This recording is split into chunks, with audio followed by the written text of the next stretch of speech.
नींद अपना भुला कर सुलाया है हमको, आंसू अपना बहा कर हंसाया है हमको, दर्द कभी मत दे खुदा किन तस्वीरों को, दुनिया कहते हैं माँ बाप जिसको। जीवन भितर जय जगन्नाथ, जय पंचसखा। आम आध्यात्मिक चैनल दैवार्चना को स्वागत करचु। आज पॉडकास्ट दैवार्चना रही साधु सन्थ जीवन शैली।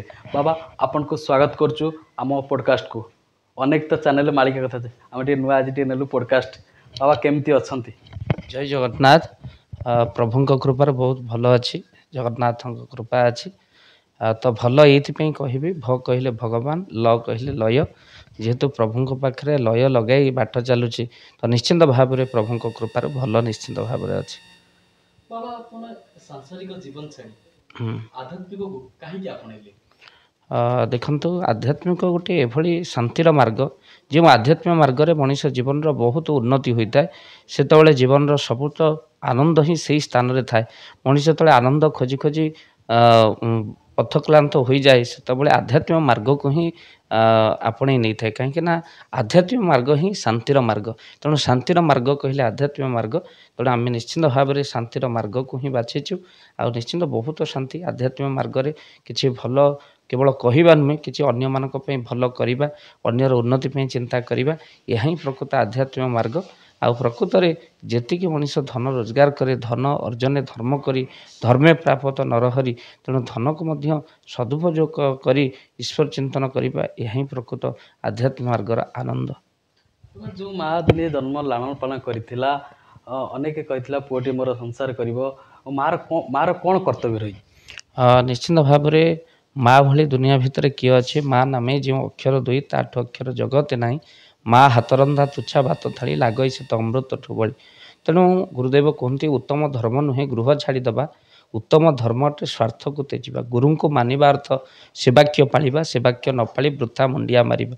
तेणु माँ को सेवा करबा, माँ को पाखरे रहिबा ही मध्य धर्म। जे सन्यासी सर्वत्याग करी पळेबा ता नुहे। जो बापा माँ आमको बड़ करिसंती कथा मध्य आम निश्चिंत भाव में शेष पर्यंत पाखे रही सेवा शुश्रूषा करार आवश्यकता अच्छे। गोटे प्रश्न आपण दर्शक बंधु मानक पचारे चाहे, जदि आपण केबे घर भड़ा नौकरी पूर्वर आपड़ जो घर भड़ा नहीं थे तार घर भड़ा पैसा आपन को दबा पड़े, आपड़ ताको सुझंती, किंतु थरे भावी माँ गर्भरे जो 10 मास आम रहिलु तार भड़ा आजिकल क्यों पुओ देछि, से भड़ा कथा तो किए केबे चिंता करूँ। तो निश्चिंत भाव में माँ गर्भरे जो रही जो समय जो भड़ा सारा जीवन मध्य देले मध्य ता मनीष परिशोध करे ना करिपारे ना। तेणु माँ ऋण जीवन में कई सुझी पारे। तेणु बापा माँ सेवारे समस्त जो रही दुख ता मध्य दूर हो जाए, आ बापा माँ सेवारे ही प्रकृत पुण्य मिलता है। आम देखा पाची आप देखते वर्तमान जुगे बापा माँ पुओ जन्म करी बापा माँ पुओ पूरा छाड़ी दौचे अनाथ आश्रम को, एमती घटना देखी पार्ची। ये कौन कह वार्ता देखंतु जो भली भाव में बापा माँ पिला मान प्रति जो त्याग रही से त्याग को एपर्यंत पिला बुझी पारना। मु निवेदन करी आपण चैनल माध्यम कह जाए जे बापा माँ प्रकृत भल पाइबा बुझिनी से पुओ ही अयोग्य, आउ से ही केवल बापा माँ को नहीं वृद्धाश्रम रे छाड़े। आठ दुख कौन संसार भितर अच्छे? थरे जीवन में मन पकातु आज्ञा, जितेबाला बापा माँ आपन को कोड़े काखे मनीष कर एत बड़ कले, जी आपन को दुनिया देखले, ताकू जदि आप वृद्धाश्रम छाड़े आपणकर कौन हेब क्षति? मन रखिता महापुरुष अच्युतानंद लिखिंट जे पिता माता को पुत्र न पोषिब भिन्ना भिन्न करी घर, हेले लक्ष्य अरजिले पक्ष न अंटिब सत्य वचन मोर। अर्थात लक्ष्य अर्जन कले गोटे पक्ष को अंटिब ना। प्रकृत में जो मैंने बापा माँ को भिन्न कर दौरान अलगा कर दौरान, आप बजार में जी गोटे जगह झुरा अंगुली अंगूर देखिए, आउ जो अंगूर गुड़िक तले पड़ जाइए, आउ गोटे पेंथा अंगूर देखिए, पेंथा अंगूर 180 टंका है बेले झुरा अंगूर मात्र 40 टंकार किले आपन को देदेवी। जदि पचरा जाए ये कम कौन, ये तो से अंगूर ना, ये कालिकी सड़ीज जेहेतु पेंथा ठार अलग हो बापा माँ ठार अलग हो रेट कमी जाए, से नष्ट हो जाए। तेणु जीवन भितर आज्ञा केबे बापा माँ को कष्ट दिंतु ना। शास्त्र कहे 6टी बो आखिरे केबे भी लुह देवा कथा नु। प्रथम बो बापा, द्वितीय बो बो, ତୃତୀୟ ବ ବ୍ରାହ୍ମଣ, ଚତୁର୍ଥ ବ ବାବାଜୀ, ପଞ୍ଚମ ବ ବୈଷ୍ଣବ, ଷଷ୍ଠ ବ ବିଧବା। ତେଣୁ ଜୀବନ ଭିତରେ ବାପା ମା ଆଖିରେ କେବେ ବି ଲୁହ ଦିଅନ୍ତୁ ନାହିଁ। ମୁଁ ଆପଣଙ୍କୁ ନିବେଦନ କରିବି କେବେ ବାପା ମାଆକୁ କୌଣସି ବୃଦ୍ଧାଶ୍ରମରେ ଆପଣ କେବେ ବି ଛାଡ଼ନ୍ତୁ ନାହିଁ। ନିବେଦନ କରିବି ଆପଣମାନଙ୍କୁ। ପ୍ରଶ୍ନ ରହିବ ଗୋଟେ, ଏ ପଥଭ୍ରଷ୍ଟ ମଣିଷମାନଙ୍କୁ କ'ଣ ବାର୍ତ୍ତା ଦେବେ? ଇଏ ତ ପଥଭ୍ରଷ୍ଟ ମଣିଷମାନଙ୍କୁ ନିଶ୍ଚିନ୍ତ ଭାବେ ଯେଉଁ ଯୁବକମାନେ ରହିଛନ୍ତି ସେମାନେ ନିଶା ଠାରୁ ଦୂରେଇ ରୁହନ୍ତୁ। ଆଉ ଯେଉଁମାନେ ପଥଭ୍ରଷ୍ଟ କହିବାକୁ ଗଲେ ଯେଉଁ ମାର୍ଗ ରହିଛି ଆମେ ପରିବାର ସହିତ ମିଳିତ ଭାବେ ରହିବା, କିନ୍ତୁ ଏବେ ସ୍ୱାର୍ଥକୁ ହିଁ ଆପଣାଉଛନ୍ତି। ତେଣୁ ଏଇ ସ୍ୱାର୍ଥପର ଦୁନିଆକୁ ମୁଁ ଏତିକି କେବଳ କହିବି, ସେମାନେ ଜାଣିନାହାନ୍ତି ଏକା ବଞ୍ଚିବାର କଷ୍ଟଟା କ'ଣ। ସେମାନେ ଭାବୁଛନ୍ତି ଲାଭ ହିଁ ଲାଭ, କିନ୍ତୁ ପ୍ରକୃତରେ ଆପଣମାନଙ୍କୁ ଚାରି କାନ୍ଧ ଦେବା ପାଇଁ ହିଁ ଅନ୍ୟମାନଙ୍କର ଆବଶ୍ୟକତା ଅଛି। ଆପଣ କୌଣସି ରୋଗଗ୍ରସ୍ତ ହେଲେ ମଧ୍ୟ ମେଡ଼ିକାଲରେ ପହଞ୍ଚାଇବାର ଆବଶ୍ୟକତା ଅଛି। ତେଣୁ ସ୍ୱାର୍ଥ ପାଇଁ ନିଜେ ବଞ୍ଚିବା ପାଇଁ କେବେ ବି ଚାହାନ୍ତୁ ନାହିଁ। ସମସ୍ତଙ୍କ ସହିତ ଆତ୍ମୀୟର ସହିତ ସମସ୍ତଙ୍କ ସହିତ ବଞ୍ଚନ୍ତୁ। ଏହା ହିଁ ପ୍ରକୃତ ଜୀବନର ମୂଲ୍ୟ। ତେଣୁ ଯେଉଁମାନେ ନିଶାସକ୍ତ ହୋଇ ପଥଭ୍ରଷ୍ଟ ହେଉଛନ୍ତି ସେମାନେ ନିଶା ଠାରୁ ଦୂରେଇ ରୁହନ୍ତୁ। ଯେଉଁମାନେ ଆଧ୍ୟାତ୍ମିକ ମାର୍ଗଠୁ ଦୂରେଇ ରହୁଛନ୍ତି ସେମାନେ ମନ୍ତ୍ର ଜପ କରନ୍ତୁ, ଆଧ୍ୟାତ୍ମିକ ମାର୍ଗକୁ ଫେରି ଆସନ୍ତୁ। ଆଉ ଯେଉଁମାନେ ସମାଜରେ ରହି ସମାଜର ଅମଙ୍ଗଳ କରୁଛନ୍ତି ସେମାନେ ମଙ୍ଗଳ କାର୍ଯ୍ୟ ହିଁ କରନ୍ତୁ। କାହିଁକି ନା ଜନ୍ମ ହୁଇଣ ପ୍ରାଣୀ ଅବଶ୍ୟ ମରେ, ତାହାର ଜନ୍ମ ଧନ୍ୟ ଯାହା ପାଇଁ ଗୋଡ଼ି ମାଟି ଝୁରେ। ଆଉ ଗୋଟେ ପ୍ରଶ୍ନ ରହିବ, ଆମର ବର୍ତ୍ତମାନ କହୁଛନ୍ତି କଳିଯୁଗ, ବାବା ସତରେ କ'ଣ କଳିଯୁଗ ଅଛି? କଳିଯୁଗ କହୁଛନ୍ତି 12 ହାତ ଖଣ୍ଡା ବୁଲିବ, ଅନେକ କଳ୍କି ସଂହାର ହେବେ। ଆପଣ ବି କିଛି ଦିନ ପୂର୍ବେ ଦେଖିଥିବ କଳ୍କି କାଳେ ଜନ୍ମ ହେଇଥିଲେ କହୁଛନ୍ତି, ଆ ଉପରେ କ'ଣ ମେସେଜ? ଦେଖନ୍ତୁ କଳ୍କିଙ୍କ ସମ୍ବନ୍ଧୀୟ ତ ଅନେକ ତଥ୍ୟ ଅଛି ଯାହା ଆମେ ଭିଡ଼ିଓ ମାଧ୍ୟମରେ ଆପଣମାନଙ୍କୁ ସମସ୍ତଙ୍କୁ ଜଣାଇଛୁ। କଳ୍କିର କ'ଣ ରହିବ, ଯେ ତାଙ୍କର ଲକ୍ଷଣ କ'ଣ ରହିବ, କଳ୍କି କାହାକୁ କହିବ, ସେ ବିଷୟରେ ଅନେକ କଥା ଆମେ ମଧ୍ୟ କହିଛୁ। କିନ୍ତୁ ପ୍ରକୃତରେ ଦେଖିବାକୁ ଗଲେ ଏହା ହିଁ କଳିଯୁଗ ଚାଲିଛି। ଏଇଥିପାଇଁ କଳିଯୁଗ ଚାଲିଛି ସତ, ସତ୍ୟ ତ୍ରେତୟା ଦ୍ୱାପର କରି ଏହା ହିଁ କଳିଯୁଗ। ପ୍ରକୃତ କଳିଯୁଗରେ କଳିକୁ ଆଣିଲା କିଏ?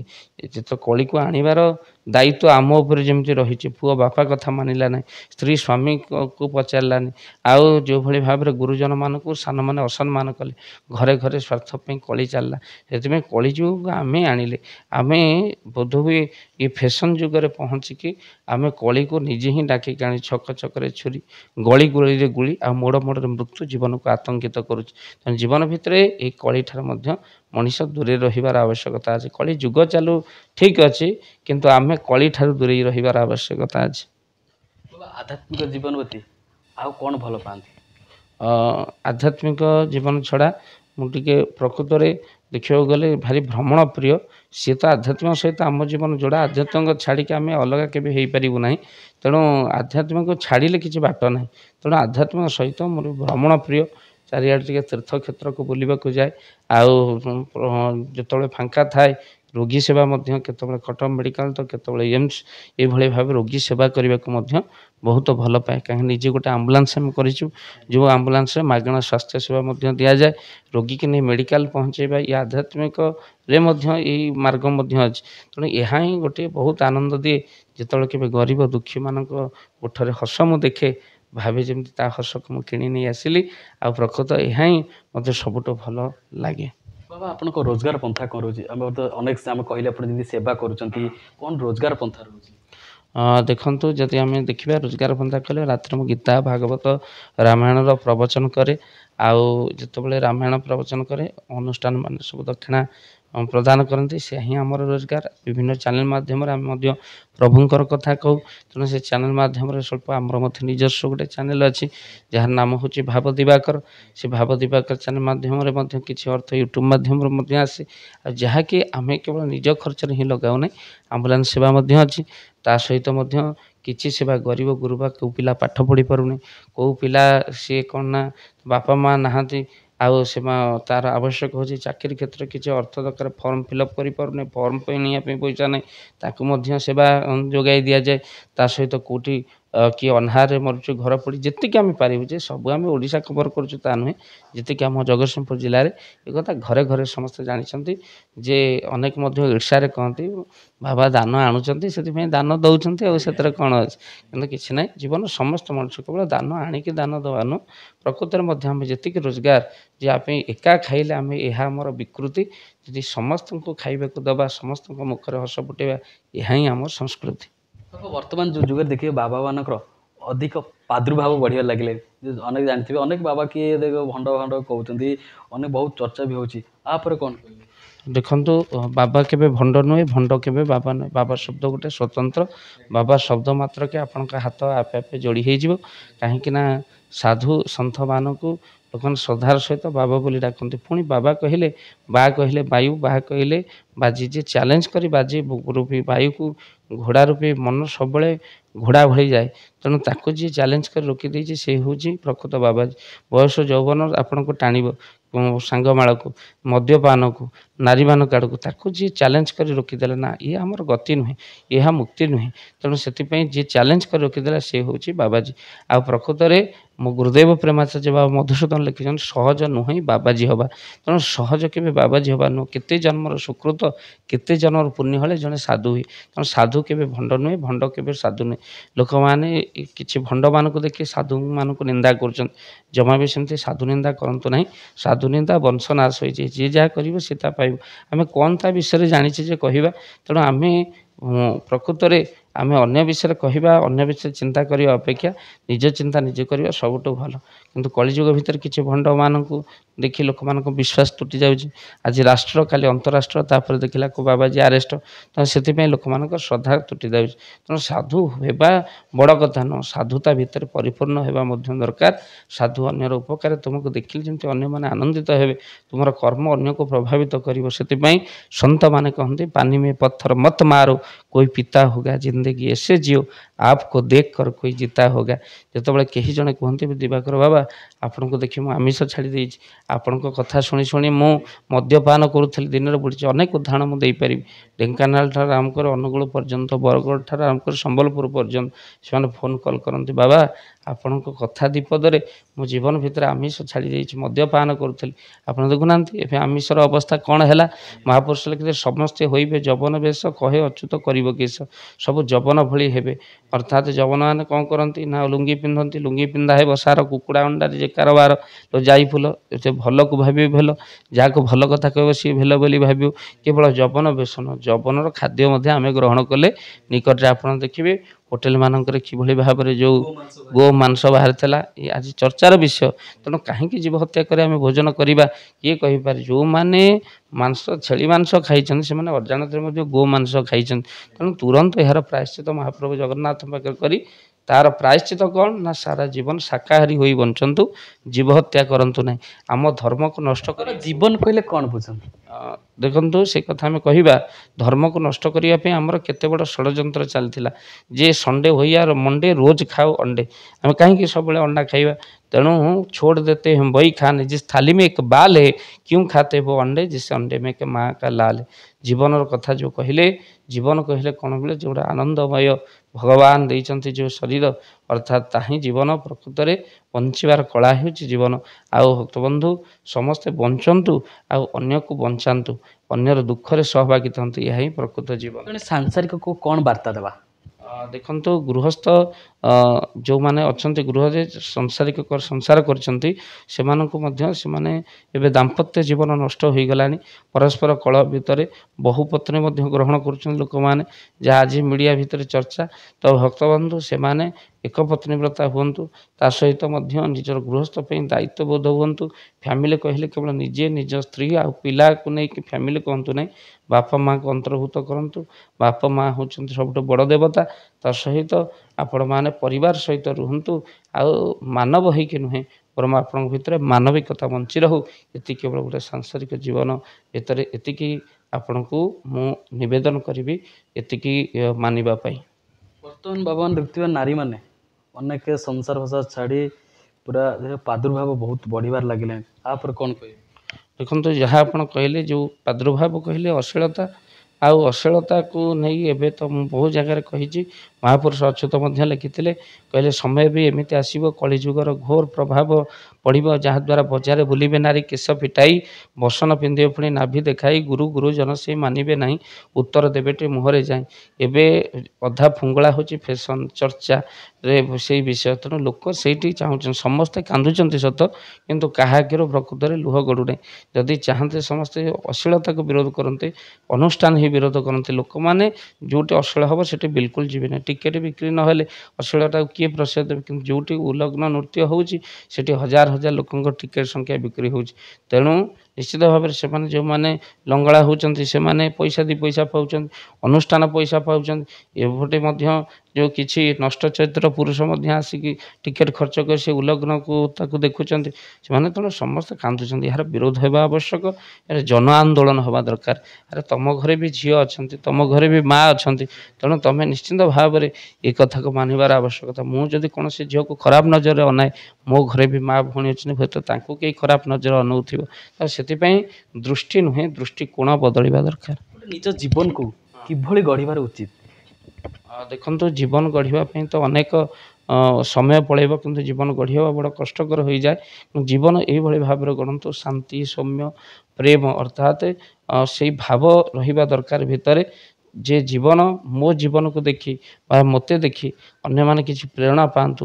ଏହି ଜୀବନକୁ ଗଢ଼ିବାର ପ୍ରକୃତ ବାଟ। ଆଉ ଯାହାକି ତୁମ ଜୀବନ ଭିତରେ ନିନ୍ଦା ଅନେକ ଆସିବ, ଈର୍ଷା ଅନେକ ଆସିବ, ବିନା ଦୋଷରେ ମଧ୍ୟ ନିନ୍ଦା ଲୋକ କରିବେ। ମହାପୁରୁଷ ମଧ୍ୟ ଲେଖିଛନ୍ତି, ସାଧୁଙ୍କ ଜୀବନ ଗୋଚର ଭୁଇଁ, ବିନା ଦୋଷେ ଗାଳି ଶୁଣିବା ପାଇଁ।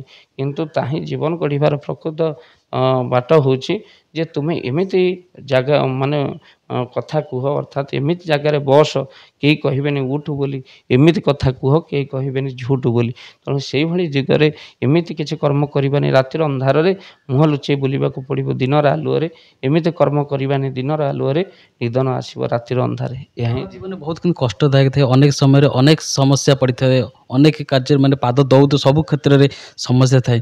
କିଭଳି କ'ଣ ଜାଣିବ ଜଣେ ସାଧାରଣ ଲୋକଟେ ଅନେକ ସାଧୁଙ୍କ ପାଖକୁ ଯାଉଛନ୍ତି, କେମିତି ଜାଣିବ ଜଣେ ଭଲ ସାଧୁ କିଏ ଖରାପ ସାଧୁ କେମିତି? ନାଇଁ ସେମିତି ଶୁଣନ୍ତୁ, ଗୋଟେ ଯଦି ଭଅଁର ସେ କେବେ ପ୍ଲାଷ୍ଟିକ ଫୁଲ ଉପରେ ବସେ ନା, ସେ ଜାଣିପାରେ ଏଇଟା ପ୍ଲାଷ୍ଟିକ ଫୁଲ ବୋଲି। ମଣିଷ ହିଁ ସେତିକି କ'ଣ ଅନୁଭବ କରିପାରିବନି? ଅନେକ ଲୋକ ମଧ୍ୟ ଦୂରରୁ ଥାଇକି ମଧ୍ୟ ଲୋକ ଚିହ୍ନା ଗୁଣ ଜଣକ ଅଛି। ଲୋକ ଚିହ୍ନିଦେବେ ଭଲ କିଏ, ସାଧୁ କିଏ, ଭଣ୍ଡ କିଏ। ସେମାନେ ଯେଉଁମାନେ ଆମ ଦର୍ଶକ ଆମ ପ୍ରୋଗ୍ରାମକୁ ଦେଖୁଛନ୍ତି, ସେମାନେ ନିଶ୍ଚିନ୍ତ ଭାବରେ ଜାଣିପାରିବେ। ତେଣୁ ବେଳେବେଳେ ଜାଣି ଅଜଣା ମଣିଷ ହେଇଯାଏ, କିଛି ସ୍ୱାର୍ଥ ଥାଏ। ତେଣୁ ନିଶ୍ଚିନ୍ତ ଭାବରେ ତେଣୁ ଆମେ ଅନ୍ୟାୟକୁ ବିରୋଧ କରିବା, ସପୋର୍ଟ କରିବା ମଧ୍ୟ ନିଜେ ପାପୀ ହେବା। ତେଣୁ ମଣିଷ ନିଶ୍ଚିତ ଭାବରେ କିଏ କେଉଁ ବାଟରେ ଅଛି ଦେଖିଦେଲେ ହିଁ ଜଣାପଡ଼ିଯିବ, କିଛି ଆ ଦେହରେ ବଡ଼ କଥା ନୁହେଁ। ଆଉ ସାଧୁ ଜୀବନ ବହୁତ କଷ୍ଟ, କାହିଁକିନା ମୁଁ କହିଲି ଟିକେ ପୂର୍ବରୁ, ସାଧୁଙ୍କ ଜୀବନ ଗୋଚର ଭୁଇଁ, ବିନା ଦୋଷେ ଗାଳି ଶୁଣିବା ପାଇଁ। କିଏ ଯଦି ଭଣ୍ଡ କ'ଣ କଲା, ଲୋକ କହିବେ ଆମକୁ ଯେମିତି ବେଳେବେଳେ ଲୋକ ଅନାନ୍ତି, କୌଣସି ଭଣ୍ଡ ଯଦି ଧରା ପଡ଼ିଥିବ, ଲୋକ ଦିବାକର ବାବା ଯେତେବେଳେ ପ୍ରବଚନ ଯିବା ଲୋକ ଅନାନ୍ତି ଯେମିତି ତାଲିବାନ ସହିତ ମୋର ତାଲୁକ ଅଛି, ପାକିସ୍ତାନକୁ ଗୁପ୍ତ ତଥ୍ୟ ଯେମିତି ମୁଁ ପଠାଇଥିଲି। ତେଣୁ ସେଥିପାଇଁ ଲୋକମାନେ ଏଇଭଳି ଭାବରେ ଦେଖନ୍ତି। ତେଣୁ ସେଥିପ୍ରତି ମଧ୍ୟ ଲୋକମାନଙ୍କ ଦୃଷ୍ଟିକୋଣ ବଦଳିବ ଯେ ସମସ୍ତେ ଗୋଟିଏ ଡଙ୍ଗାରେ ଯେଉଁ ବସେଇ ଦେବାଟା ଠିକ୍ ନୁହେଁ। ସମସ୍ତଙ୍କୁ ସାଧୁ ସନ୍ତକୁ ସମ୍ମାନ ଦେବା ଦରକାର। ସାଧୁ ଅଛି ବୋଲି ଜଗତ ଅଛି, କାହିଁକିନା ଏହା କୃଷି ପ୍ରଧାନ ଦେଶ ଭାରତ ନୁହେଁ, ଭାରତ ହେଉଛି ଋଷି ପ୍ରଧାନ। ଦେଖ ପ୍ରୟାଗ ତୀର୍ଥରେ ଲକ୍ଷ ଲକ୍ଷ କୋଟି କୋଟି ସାଧୁ ଆସି ପହଞ୍ଚିଛନ୍ତି। ଭକ୍ତବନ୍ଧୁ ଯେଉଁ ସାଧୁମାନଙ୍କ ଦର୍ଶନରେ ଜୀବ ମୁକ୍ତି ପ୍ରାପ୍ତି କରେ, ଏହି ସାଧୁମାନେ ମଧ୍ୟ ଜନ ଆନ୍ଦୋଳନରେ ସାମିଲ ହୋଇକି ମଧ୍ୟ ଦେଶକୁ ବଞ୍ଚାଉଛନ୍ତି। ସନାତନ ଧର୍ମରେ ସାଧୁ ହେଉଛନ୍ତି ପରା ସନାତନୀ ଧର୍ମୀମାନଙ୍କର ବଳ। ହିନ୍ଦୁ କେବଳ ବଞ୍ଚି ରହିଲେ ହେବନି, ହିନ୍ଦୁତ୍ୱ ମଧ୍ୟ ଭିତରେ ବଞ୍ଚି ରହିବାର ଆବଶ୍ୟକତା ଅଛି। ଜୟ ଜଗନ୍ନାଥ। ଆମ ପଡ଼କାଷ୍ଟରେ ଥିଲେ ଆଜି ବାବା ଦିବାକର ମହାରାଜ।